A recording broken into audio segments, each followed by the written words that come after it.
Hey guys, so we're going to go over this real quick. There's many topology examples online that look something like this, and they're useful information. However, for beginners, it's kind of hard to understand what's going on here.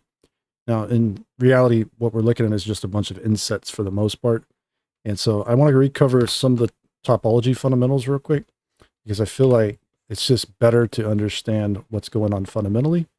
And then when you look at this, it makes a lot more sense. So, all right, let's just jump into it. When you're creating models here in Blender, they're all made of very basic parts and pieces, right? So we have vertices, we have edges, we have faces, right? We have a triangle with 3 verts, 3 edges, single face, quads with 4, and n-gons are going to be 5 or more verts and edges with a single face. There's 2 types of vertices you want to look for. There's going to be the n-pole, which is a vertex with 3 edges coming out of it. There's also going to be an e-pole, which is going to be 5 or more edges coming out of a single vertex. So let me borrow these real quick. Set them over here.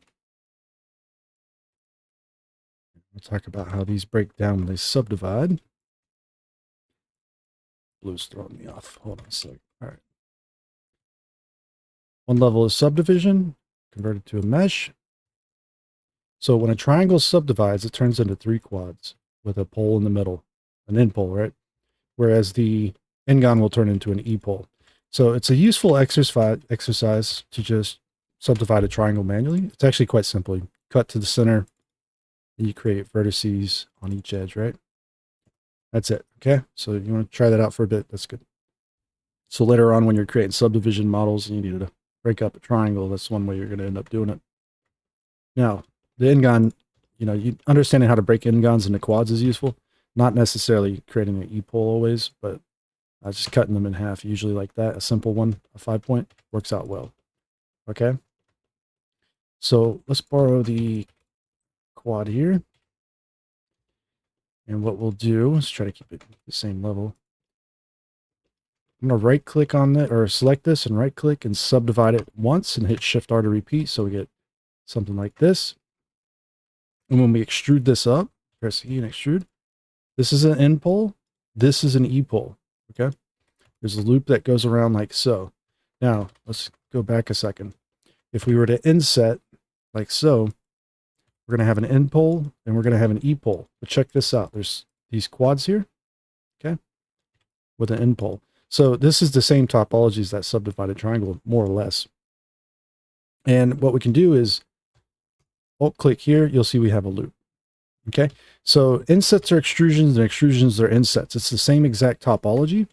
It just looks different because it's going up, right? Here's our loop. Here's our 3 quads, our N pole, E pole. All right, so let's go back. Let's do the inset again.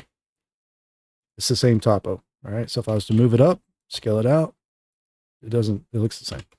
All right, so once you understand this, what we're actually looking at is that when you do that inset, you have a quarter of it, right? This quarter inset is the subdivided triangle topology, more or less, but it's a redirect, okay? And once we understand that, we start playing around with these, you're going to realize that this is all very similar stuff going on here, basically. So we'll start with this one. Let's just bring it down as a duplicate. And we'll go ahead and duplicate it out a few times so we can model these things real quick. Skip that one. All right, so this is a quad strip, right?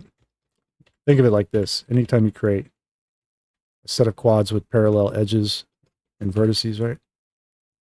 It's going to create an edge flow or a face flow like that. So we're not going to do nothing with that, but that's just the idea of that one. Now this one's a little confusing. Like, what's going on here? Like, how did they come up with this? And all right, so it's very simple. It's a redirect is what it is. This is just one way you can do it. This edge in the middle, you can right click on it and you can rotate the edge. Okay. So our edge flow right now is doing something like this, right? Let's see. So that's just one way you can mess around with creating like opposing edge flows that kind of almost run into each other. Then moving on from that, this should look very familiar. There's a pole in the middle with 3 quads around it. It's a quarter of an inset. So if we do the knife tool, oh, actually, before we go to that, let's extrude out that side. Use the knife tool, we cut to the center and go the direction we want to go, and we can finish it out to quads by cutting up a quad like so as well, right? So that quarter inset once again. Hey, what is this right here? Most of you probably see this already. It's very simple. And this is going to just be an inset, okay, without the back on it. So half of an inset. It's a way of decreasing or increasing resolution, more or less. This is a redirect. This is a redirect. Increasing or decreasing is usually using something like an inset or 2/4 insets, right? Okay, and the reason I wanted to point that out because this topology here is exactly the same. There's nothing different between these two except there's a loop down the middle. So oftentimes these examples like this, they're explaining that, you know, this is doing like 4 edges into 2 edges, or this one's doing 5 edges into 3 edges. It doesn't really matter all that much. Just understand their insets, and quarter insets usually goes further. This one is fun because it's a triangle. And so it's 2 loop cuts. And when you have 2 edges you want to reduce to 1, you can merge at center. So M, merge at center. And you'll get something like this, okay? It is a triangle, however. And so something important to understand is that we know how a triangle subdivides, right? So I'm going to press Control 1, subdivide it, and bring up a modifier panel here. This is the modifier list add-on that I use. Alt spacebar will bring it up if you're curious. And we can turn it off in edit mode, but we'll turn off optimal display so we see the actual wireframes generated after we add the subdivision. And so as we look at this, you can see that we know how triangles will subdivide, so we can see the topology it generates. It creates the end pole with the 3 quads, which is great. Now their example is a little bit different. They have a edge coming out the side of it. So when you do this, it adds that extra vertex. This is now a quad, right? So just keep that in mind. When it subdivides, you'll see we get this kind of edge flow going out to the side like this. That would happen without the subdivision, but it's a little bit more clear what it's doing after it subdivides, right? Just like that. But it doesn't have to be on this side. It could be on the other side. It'll go the other way. It changes the direction, basically. All right? So that's just something to keep in mind. In the back here, you'll see that it changes the position of the end pole. When it doesn't have it, it's more in the center. Back here, it pulls it to the back. Okay? Changes the topology around. So it's really important to understand that when you add subdivision and you use something like triangles, it is possible. And if you're going to create poles, it also changes how it acts and behaves, basically, on something as simple as this. So if we were to pull this up, for example, and we were to press J and join those two, we have 2 triangles. We know that 2 triangles will generate 2 end poles, right?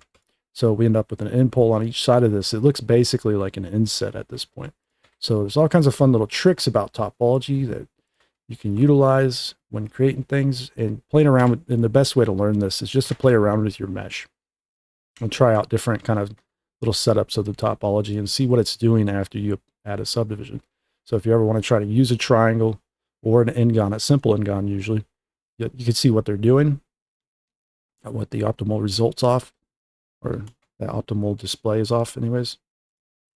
And take a look at just what it's doing and make sure that topology is working the way you expect it is to be working. All right, the next one we've already done because it's the same thing. And guess what? This is almost the same thing as well. Let's say we had something like this going on. This was scaled out like that. Inset, hit B. Okay, that's all that one is there. So even after understanding kind of how these things are constructed, quarter insets, and all that, how do you actually utilize these? I think that's the biggest problem for beginners that look at these things. Like, when are you going to use them? How do you know when to use them or where to use them? And so, once again, the best way of learning this is just to start creating. And usually because of the way you model, what you're going to be doing is you're going to be creating the model first, right? Like, you're going for the shapes and forms. You're not necessarily worried about topology at first. And so as you're just going through and doing a little free modeling or whatever the case, and trying to create something interesting and cool, you know, you can go through, you can add some stuff, do some loop cuts, do some extrusions. Just pull that one down a little. do some knife cuts. So check this out. Every time you do a knife cut, you'll never look at them the same again. Knife cut, click. That could be an area where we have our pole, right? Maybe we cut that out, right? And so now we can extrude that out. Maybe we want to loop down here on the bottom to match that one on top, perhaps. Maybe we need it, maybe we don't. Right? Maybe we want to cut a little square into this area. Something like so. Maybe we want to extrude this one out here with a chamfer on each side, perhaps. I don't know. We're just coming up with a quick idea, something to work with. So we do that. Maybe we inset it and hold control, pull it out. So standard modeling is a huge part of the process of creating, well, 3D models, obviously, just understanding what you're doing here. But, you know, if you create two triangles and it subdivides, it creates, turn optimal display off, turn it off in edit mode. You see we get a result like that. That's if you had the two triangles. If we had the triquad, we'd get a pole up here like that, right? So there's all kinds of fun little things we can do, like I was saying previously. If we want to try shifting that whole edge up and just doing that instead, you know, we get more of like a typical kind of inset setup up here almost, right? And so you're not really thinking about these necessarily the way you think you are, more than likely. Like it's not like a kits part. You're not trying to use those and remember those 100%. Just like you're going to always use those kind of topologies, right? As you're creating, it'll become a runaway train basically. Like you're going to be trying to fit those parts into your mesh as opposed to just creating your mesh and then finding places where you can create things like that that would work for your mesh. That's what I'm trying to say anyways. And so, you know, if we need to add edge loops up and over and break up n-gons, this is a little bit more important, I think, than worrying about the reduction type setup over there right away, or the redirection can be quite useful, the in-pull, right? Doing the setting things up. But okay, so for example, this subdivides, this rounds this corner. Sometimes you don't want to do that. So we have different options here. Like we could do a corner that was like so, where it rounds more, or we could try something, grab the two faces and Control X to dissolve them. We can make it a little bit stronger of a shape here by doing a different type of topology. Because when this becomes a squared corner later on, this is just one way you would do that, right? It would look something like this. Whereas if we had it the other way, if we go back real quick, more than likely what you would end up doing is running loops from here down to here or something like that, right? And so you would control your curvature now as a little bit differently. It's very similar looking to some degree, but it's more rounded basically when you do it that way, with that angle inwards like that, as to it being squared out. So you have options of holding corners in different manners. And that's just how you would do a convex corner. Concave corners are, I've already gone over on the channel a number of times, so I really don't want to re-go over them necessarily unless we run across one. But you could just start breaking things up like this and figuring out what's going to work for you. Like I want that to be split there like that.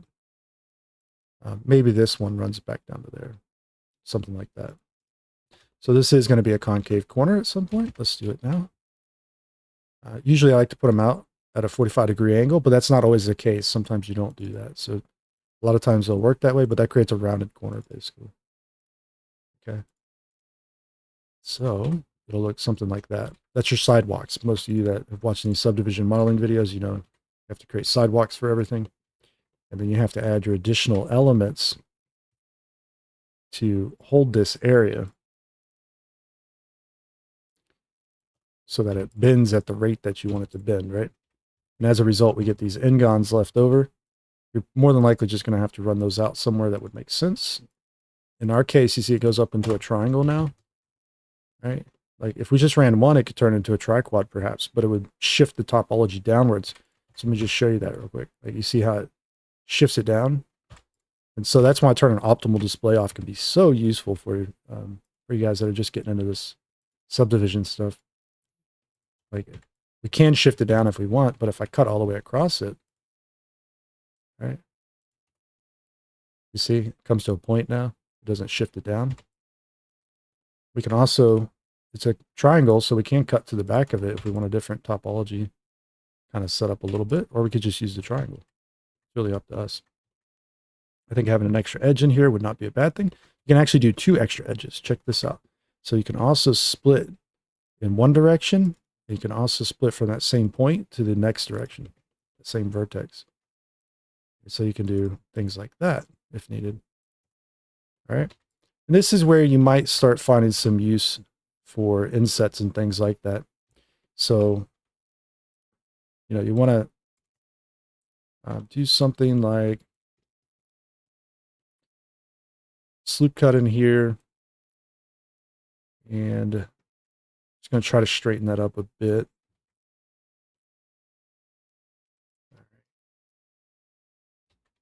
This is very simple, I guess. Like we inset hole control, scale it maybe, right? We'll get like the pill shape until we sharpen all this up. That's what we're going to end up with. So, we can do this number. But we're not really doing like a real reduction or nothing here, right? I guess you could do loop cuts like this. You can see it works to the back here. Merge it to the center maybe. So we can double those up as well. Kind of fun. But we're not really thinking about doing those types of topo until you start doing things like this, perhaps. Because like maybe you don't want these edges running all the way through. You could reduce it, right? In this case, this one, you could do a knife cut across and then send them forward to where you want to reduce. Or you can maybe even do that like way over here. There is problems with reducing with a more or less an inset, right? So we cut it here, we go across to here, we go across to here. Those will dissolve at some point. That's your inset reduction or half inset. And if you do it on the other side, you already know what's going to happen, right? Like we can cut right across here, go forward with it. Okay. We can reduce there and then get rid of those. So this becomes your loop more or less. If we were to finish dissolving, that's your loop. Okay. So it's like doing an inset in this area. And so, but the problem is that on curved surfaces, this will usually, not always the case, but a lot of times it will absolutely trash your shading. In our case, this is a fairly flat area, so it doesn't do too bad, but it runs into a curve right here. So it kind of pulls over into it. And so that's a little bit of a problem. The simple solution to fix that issue usually is going to be to just push it off of the curve. And a lot of times just an additional knife cut somewhere, you can reorder where that takes place. So you can see that we just merge them out now, right? So it'll be more like that. All right, so that'll be a little bit more of a squared corner now. It's not as rounded perhaps. We could definitely shift things around a little bit and soften it up. We'll get rid of the bottom just for a second because it's causing some issues. Don't worry about it just yet. But yeah, so at certain points, you might actually use those topos, like reductions, for example, like right up here. Do we really need these 3 edges running all the way across? We could try to convert them to a triquad like so.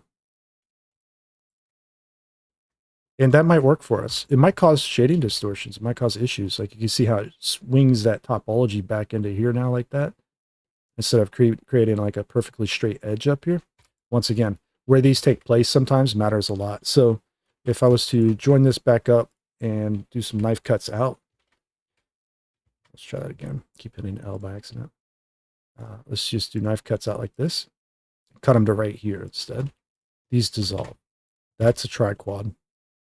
That pole's going to be up here now. I still don't think it's far enough inwards, but you can see it. It's going to be up there. This edge is now trying to run a little bit straighter through here, which is good, but it's still not quite right.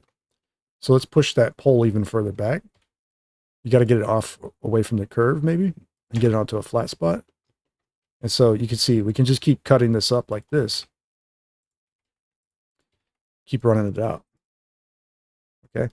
And so eventually it'll go over the curve. It'll go to the more flat spot here.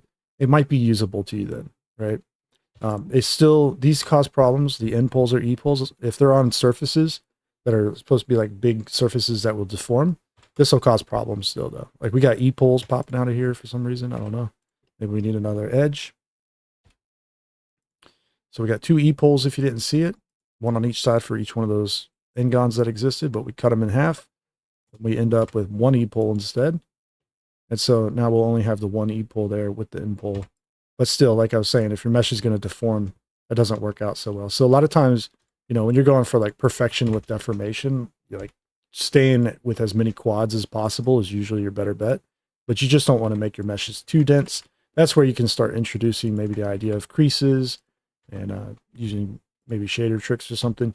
But for the most part, you could use like displacement maps perhaps and stuff like that as well. But that gets into a whole nother video that we're not going to talk about in this one. But yeah, you see, that's all that's going on with those. Like you're going to use them at some point or another. You will have to more than likely use them, but it's just that it's not as big of a deal as you probably thought it was. That's really what I'm trying to drive home here in this one. Just explaining, you know, like what the nuances are to using things like that and whatnot. All right, so now that you understand it, hopefully it helps you out quite a bit and will make modeling a little bit easier for you. So if it does, leave a like, subscribe to the channel, comment below, tell me what you think about this one, and see you in the next one. All right, take care.